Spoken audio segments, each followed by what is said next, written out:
For years, American fighters were the kings of MMA, but today, they're getting smashed by a new breed of Russian warriors. This isn't just hype. Something big has changed in the fight game, a shift that's left former champions looking helpless, and Russian fighters taking over faster than anyone predicted. So, what happened? Why are American fighters falling behind? And most importantly, can they ever get back on top? To understand the collapse, we need to go back to the golden age. I'd like to introduce you to what is called the Ultimate Fighting Challenge, to where they're having different fights, different types of disciplines: karate, judo, jiu-jitsu, savate, kickboxing, sumo wrestling. Part 1. When the US ruled, the early years of MMA saw American fighters rise to dominance. The UFC was founded in 1993, originally as a no-holds-barred tournament to determine which martial art was the most effective. Royce Gracie, a Brazilian jiu-jitsu master, was the first dominant champion, but it didn't take long for American wrestlers to adapt and take over. Fighters like Mark Coleman and Dan Severn, both NCAA wrestling standouts, introduced ground and pound techniques that completely changed the game. Severn punching to the leg. That's it. That's it.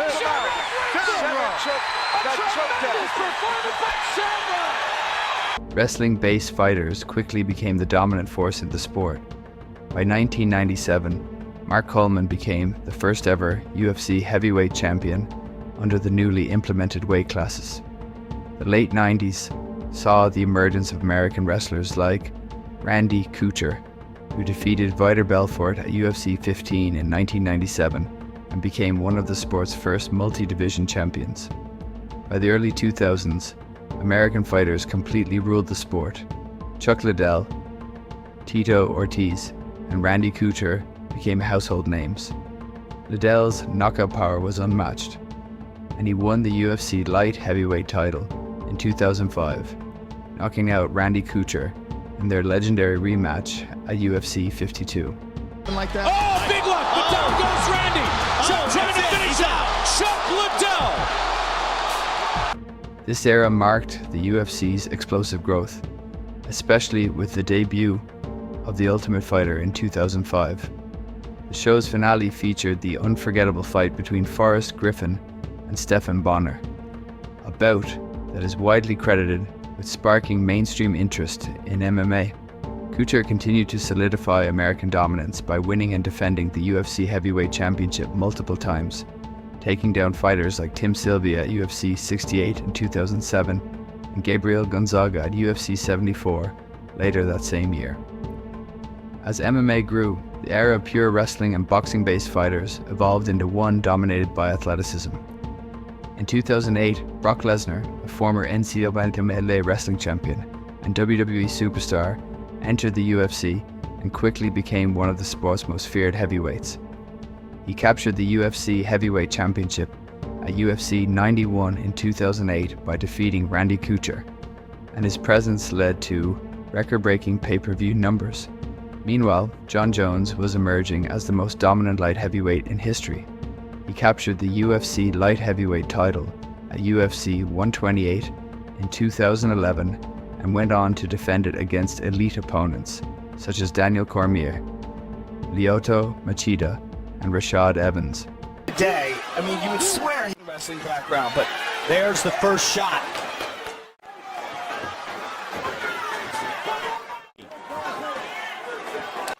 American fighters remained dominant in the lighter divisions as well, with legends like Frankie Edgar, BJ Penn, and Matt Hughes, proving that the US was still producing world-class champions.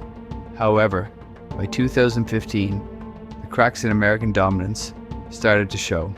Jon Jones remained a force, but international fighters were rising fast. Conor McGregor's meteoric rise gave European fighters a bigger presence in the UFC, while Brazilian stars like Jose Aldo and Anderson Silva continued to challenge American dominance. But it was one fight that made it clear the shift had officially begun. At UFC 229 in 2018, Khabib Nurmagomedov dismantled Conor McGregor in the biggest fight in UFC history. That moment signaled not just the rise of a Russian champion, but a new wave of fighters that would take over the sport entirely. It started slowly, but the warning signs were there.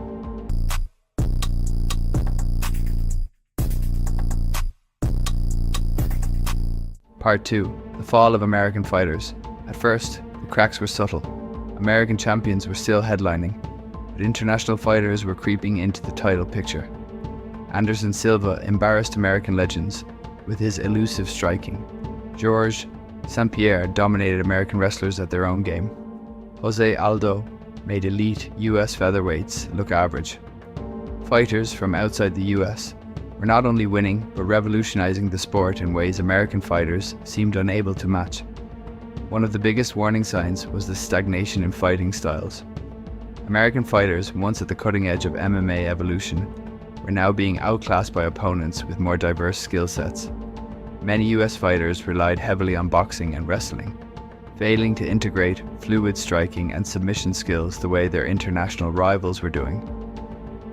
Meanwhile, Russians were perfecting an entirely different approach, blending wrestling, sambo, and unrelenting pressure to suffocate their opponents. Another factor that contributed to the downfall of American fighters was their training environment. In Russia, fighters trained in harsh conditions, often in remote mountain regions with minimal distractions. They were raised in a culture that emphasized discipline and toughness. In contrast, many American fighters trained in luxurious gyms with state-of-the-art facilities, but lacked the same level of grit and hunger. Social media, sponsorship deals, and Hollywood distractions began pulling fighters away from their core focus, fighting. Some of the biggest American stars spent more time promoting fights than improving their skills. Let's fucking go! Let's go! Let's go! Yes! Yes!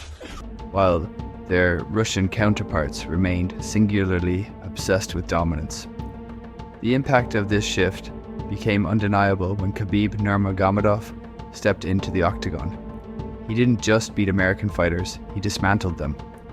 His fight against Edson Barboza at UFC 219 was a brutal display of Russian dominance, and his legendary victory over Conor McGregor at UFC 229 cemented him as an unstoppable force. Nice uppercut from Khabib.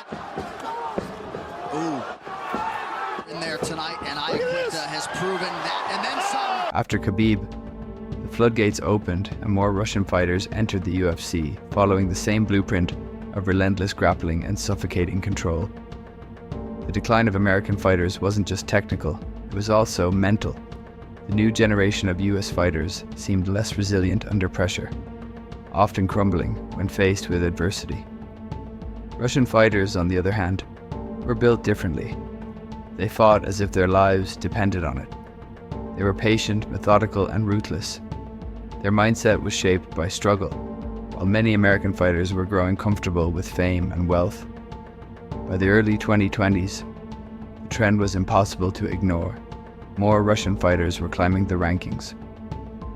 Islam Makhachev, Khabib's protege, took over the lightweight division. Petr Yan became a dominant force in the bantamweight division.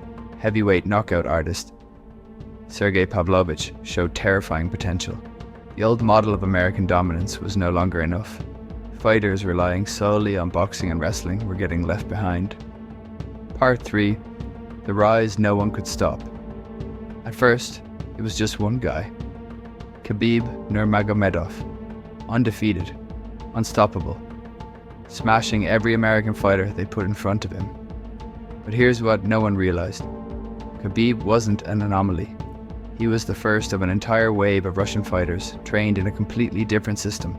Everything about discipline, and every day, like, train, sleep, eat, repeat. I think like you guys understand me, especially you, Mike. Yeah, be the champ before you become the champ. We have that lifestyle. Combat Sambo, a brutal mix of wrestling, judo, and striking.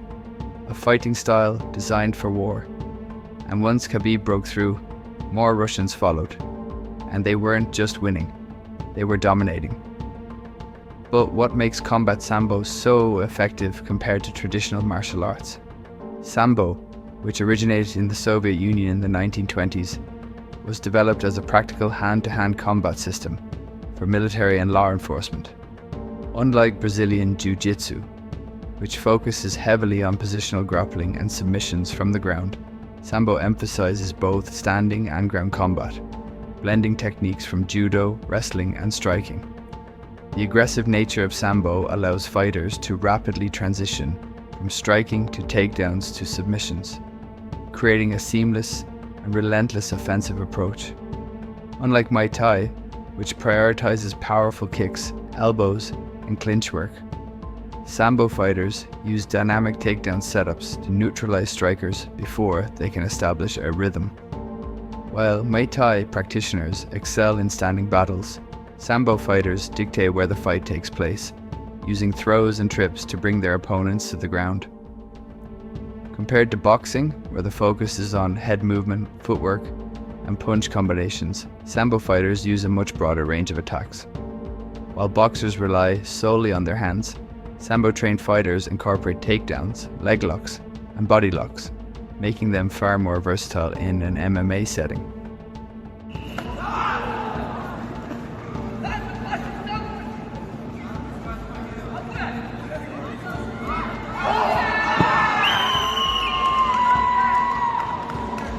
Sambo also differs from Judo, which shares its origins. While Judo places heavy emphasis on throwing techniques and positional dominance, Sambo adds leg locks and a more aggressive approach that translates better to MMA. In Judo competitions, fighters are limited in their submission choices, whereas Sambo encourages a more complete arsenal, particularly leg submissions, which have become a signature weapon of Russian MMA fighters. The success of Sambo in MMA comes from its adaptability. Russian fighters, particularly those from Dagestan, have taken this discipline and refined it into a nearly unstoppable style. They don't just control fights, they break their opponents mentally. With a relentless approach that suffocates opponents with takedowns, top pressure, and constant ground control, Russian fighters have changed the way MMA is fought at the highest levels. But if you thought Khabib was the peak, you haven't seen what's coming next. Because there's a new wave of Russian fighters that could be even better. Here are some of the biggest names leading the charge. Khamzat Chimaev, UFC record 13-0. A savage who walks into fights like he's already won, dominating welterweights and middleweights like they're amateurs, fighting next for the middleweight title. Islam Makhachev, UFC record 25-1. Khabib's successor. A more polished striker with the same unstoppable ground game. Current UFC lightweight champion who doesn't look like he's getting beat anytime soon. Nurmagomedov, UFC record 16-1. Khabib's cousin. Although he suffered his first loss against an experienced champion, he is still very young and some say has the potential to be even better than Khabib ever was. A rising force in the bantamweight division. Petr Yan, UFC record 16-5. A legendary Russian striker who fights like a machine, picking opponents apart with laser precision. Former UFC bantamweight champion. Sergey Pavlovich, UFC record 19-1. A Russian heavyweight with the knockout power of a prime Mike Tyson. A serious title contender. Magomed Ankalaev, UFC record 19-1-1. The most well-rounded light heavyweight champion we have ever seen. Having dismantled Alex Pereira recently, this man is a future problem for anyone in his way. Arman Tsarukyan, UFC record 23. A well-rounded lightweight who has already faced some of the division's best. Although he represents Armenia, his roots stem from Russia. His aggressive wrestling and striking make him a serious future contender. These fighters are not only winning, but are proving that Russian MMA dominance is no longer a temporary phase. It's a complete evolution of the sport. Is there anything American fighters can do to stop this unstoppable wave? Part 4. Why American fighters are struggling. The dominance of Russian fighters isn't just about their skill. American fighters are actively struggling, and the reasons are becoming painfully clear. A combination of stylistic mismatches, training gaps, and mental toughness has left many top American fighters unable to overcome the Russian wave. One of the most glaring problems is how American fighters approach fights against Russian grapplers. Many US fighters come from strong boxing or kickboxing backgrounds and often rely on their striking to win fights. Never stray away from the basic things in a fight. There he is. It's Neo from the Matrix again. And a beautiful return to the leg. He did it in kickboxing. He's now done it in the UFC. However, the moment they are taken down, they struggle to get back up. Russian fighters, particularly those from Dagestan, have built their style around relentless takedowns and smothering top control, making it nearly impossible for their opponents to generate any offense. This has been evident in multiple high-profile fights. Dustin Poirier, a former UFC interim lightweight champion and one of the best boxers in the division, had no answers for Khabib Nurmagomedov's relentless wrestling when they fought at UFC 242. Poirier found himself trapped under Khabib, unable to escape, and eventually lost via a rear naked choke. Similarly, Justin Gaethje, another highly regarded American striker with exceptional wrestling credentials, was completely neutralized by Khabib at UFC 254, tapping out in the second round after being dominated on the ground. It's not just Khabib. Islam Makhachev, Khabib's protege, has continued the dominance. Former UFC lightweight title contender Michael Chandler, known for his explosive power and wrestling pedigree, has struggled to establish himself as a real title threat due to his inability to handle elite grapplers. Even former welterweight champion Kamaru Usman, who was once considered one of the best pound-for-pound fighters, saw his dominance fade. Although Usman is a strong wrestler, he struggled when he faced relentless pressure from grappling-heavy fighters in recent years, and his loss to Khamzat Chimaev at UFC 294 further emphasized the struggle of American wrestlers against Russian Sambo fighters.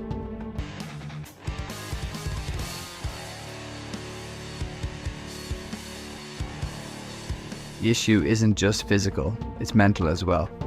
Russian fighters have a reputation for being laser-focused, often coming from harsh, unforgiving training environments. They grow up wrestling on concrete floors, running through mountains and training without modern luxuries.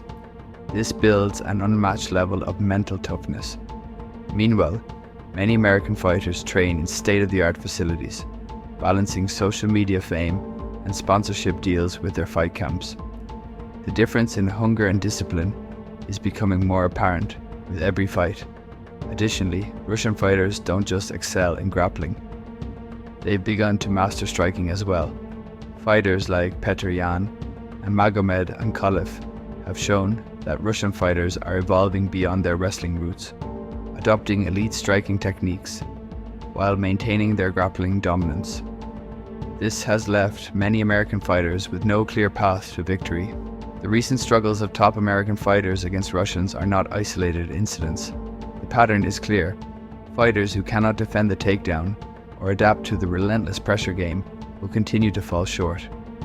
As more Russian fighters enter the UFC, the gap is only widening, and unless American fighters start evolving their training methods, their reign at the top may be over for good.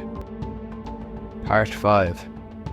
The future of USA fighters. The big question remains, can American fighters close the gap and reclaim their former dominance?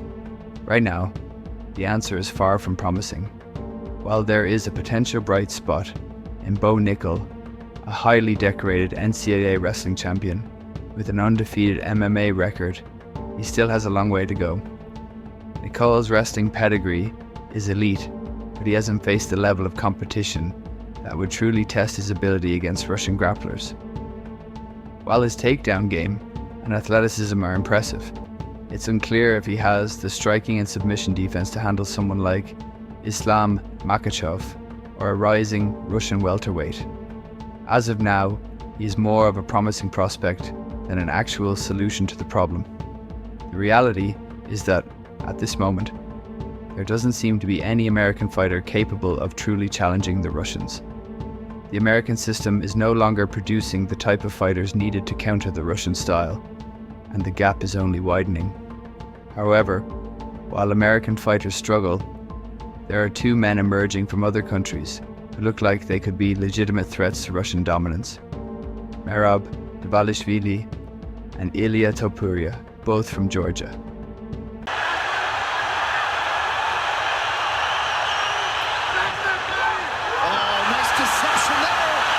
Merab Dvalishvili is one of the most relentless fighters in the UFC today.